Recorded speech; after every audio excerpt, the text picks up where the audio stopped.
Chapter 19. It was told Joab, "Behold, the king is weeping and mourning for Absalom." So the victory that day was turned into mourning for all the people. For the people heard that day, "The king is grieving for his son." And the people stole into the city that day as people who steal in who are ashamed when they flee in battle. The king covered his face, and the king cried with a loud voice, "Oh, my son Absalom! Oh, Absalom, my son, my son!" Then Joab came into the house to the king and said, "You have today covered with shame the faces of all your servants, who have this day saved your life and the lives of your sons and your daughters and the lives of your wives and your concubines, because you love those who hate you and hate those who love you. For you have made it clear today that commanders and servants are nothing to you. For today I know that if Absalom were alive and all of us were dead today, then you would be pleased. Now therefore arise, go out and speak kindly to your servants. For I swear by the Lord, if you do not go, not a man will stay with you this night. And this will be worse for you than all the evil that has come upon you from your youth until now." Then the king arose and took his seat in the gate. And the people were all told, "Behold, the king is sitting in the gate." And all the people came before the king. Now Israel had fled every man to his own home, and all the people were arguing throughout all the tribes of Israel, saying, "The king delivered us from the hand of our enemies and saved us from the hand of the Philistines. And now he has fled out of the land from Absalom. But Absalom, whom we anointed over us, is dead in battle. Now therefore, why do you say nothing about bringing the king back?"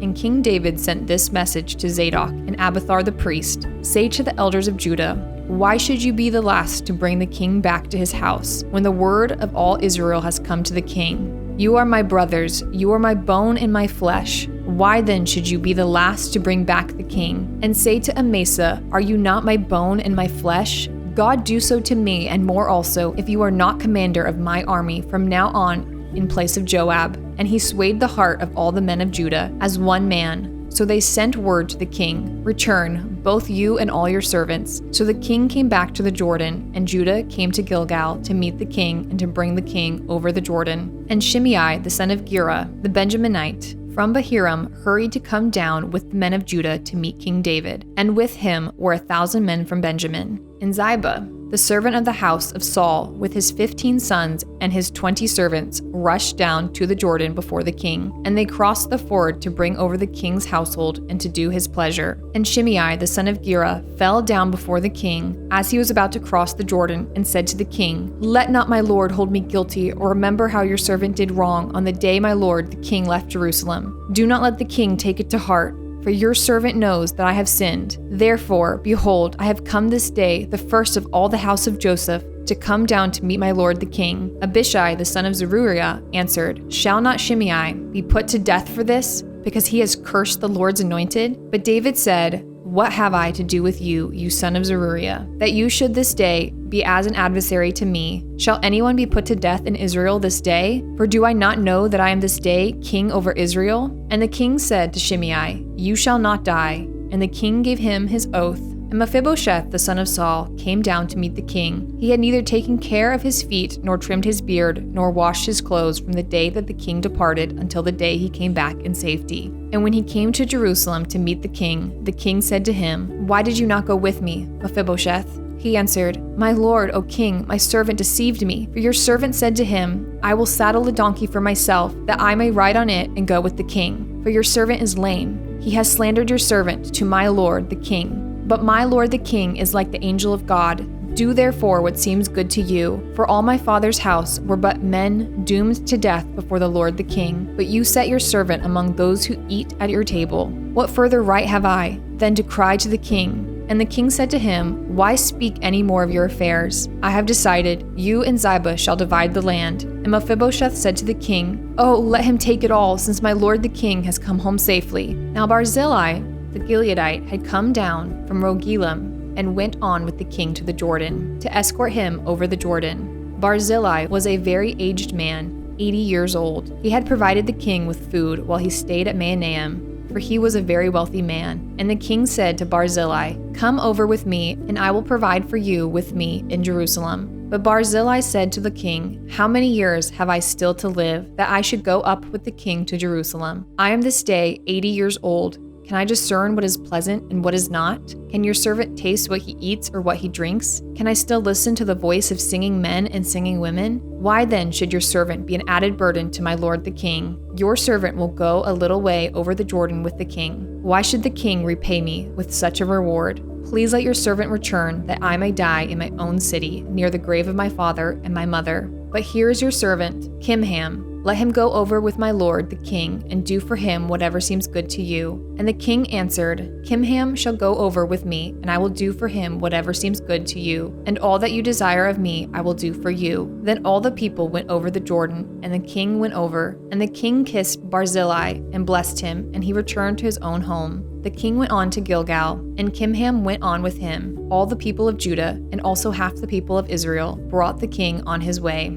Then all the men of Israel came to the king and said to the king, Why have our brothers, the men of Judah, stolen you away and brought the king and his household over the Jordan, and all David's men with him? All the men of Judah answered the men of Israel, Because the king is our close relative.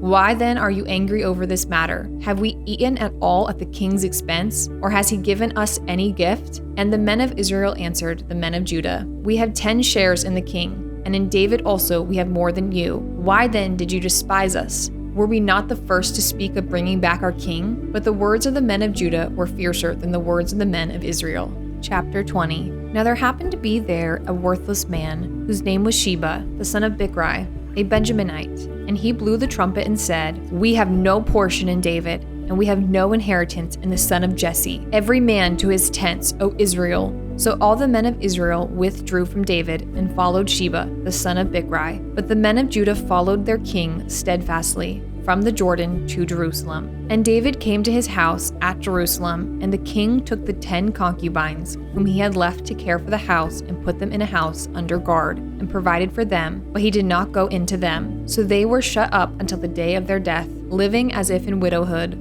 Then the king said to Amasa, Call the men of Judah together to me within 3 days, and be here yourself. So Amasa went to summon Judah, but he delayed beyond the set time that had been appointed him. And David said to Abishai, Now Sheba the son of Bichri will do us more harm than Absalom. Take your lord's servants and pursue him, lest he get himself to fortified cities and escape from us. And there went out after him Joab's men, and the Kerethites and the Pelethites, and all the mighty men. They went out from Jerusalem to pursue Sheba the son of Bichri. When they were at the great stone that is in Gibeon, Amasa came to meet them. Now Joab was wearing a soldier's garment, and over it was a belt with a sword in its sheath fastened on his thigh, and as he went forward it fell out. And Joab said to Amasa, Is it well with you, my brother? And Joab took Amasa by the beard with his right hand to kiss him. But Amasa did not observe the sword that was in Joab's hand. So Joab struck him with it in the stomach and spilled his entrails to the ground without striking a second blow,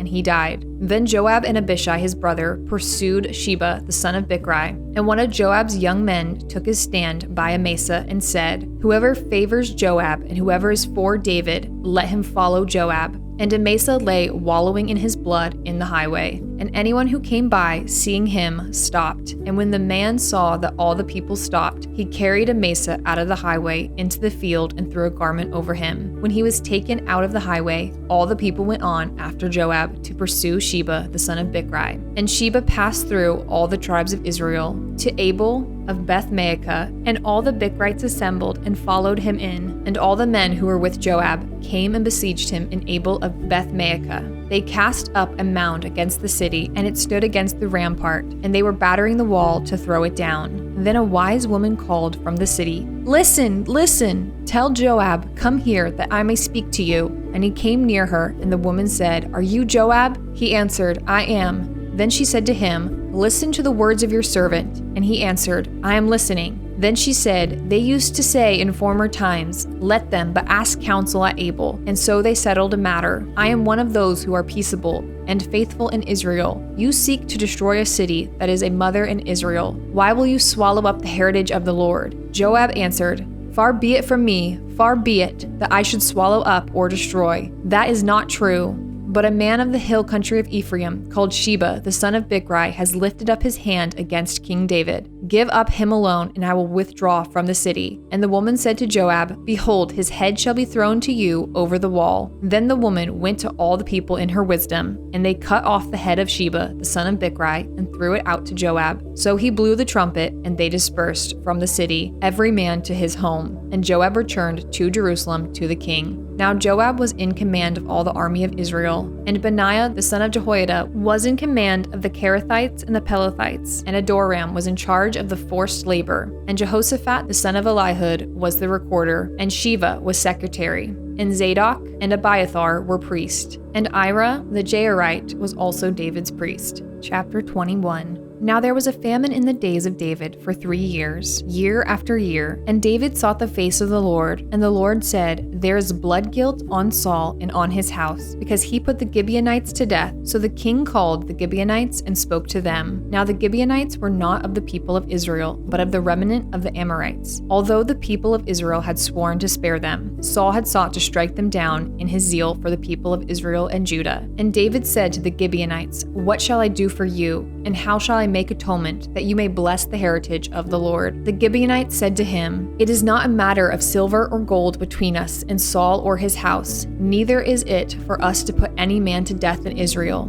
And he said, "What do you say that I shall do for you?" They said to the king, "The man who consumed us and planned to destroy us, so that we should have no place in all the territory of Israel, let 7 of his sons be given to us, so that we may hang them before the Lord at Gibeah of Saul, the chosen of the Lord." And the king said, "I will give them." But the king spared Mephibosheth, the son of Saul's son Jonathan, because of the oath of the Lord that was between them, between David and Jonathan, the son of Saul. The king took the 2 sons of Rizpah, the daughter of Aiah, whom she bore to Saul, Armoni and Mephibosheth, and the 5 sons of Merab, the daughter of Saul, whom she bore to Adriel, the son of Barzillai, the Maholathite, and he gave them into the hands of the Gibeonites. And they hanged them on the mountain before the Lord, and the 7 of them perished together. They were put to death in the first days of harvest, at the beginning of barley harvest. Then Rizpah, the daughter of Aiah, took sackcloth and spread it for herself on the rock, from the beginning of harvest until rain fell upon them from the heavens. And she did not allow the birds of the air to come up upon them by day, or the beasts of the field by night. When David was told what Rizpah, the daughter of Aiah, the concubine of Saul, had done,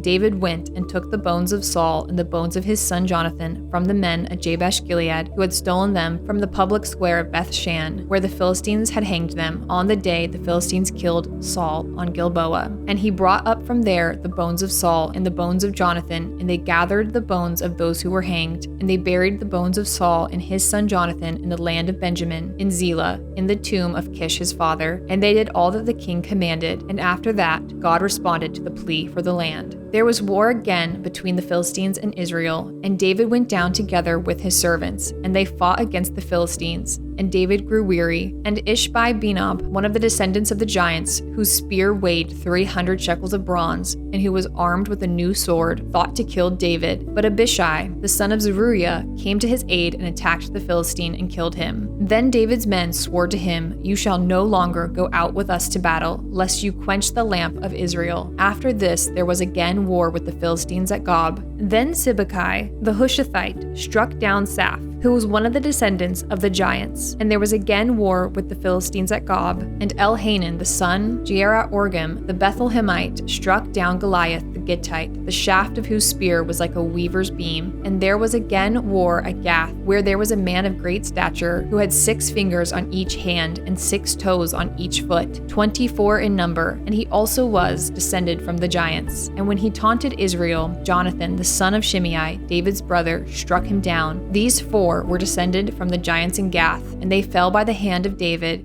and by the hand of his servants.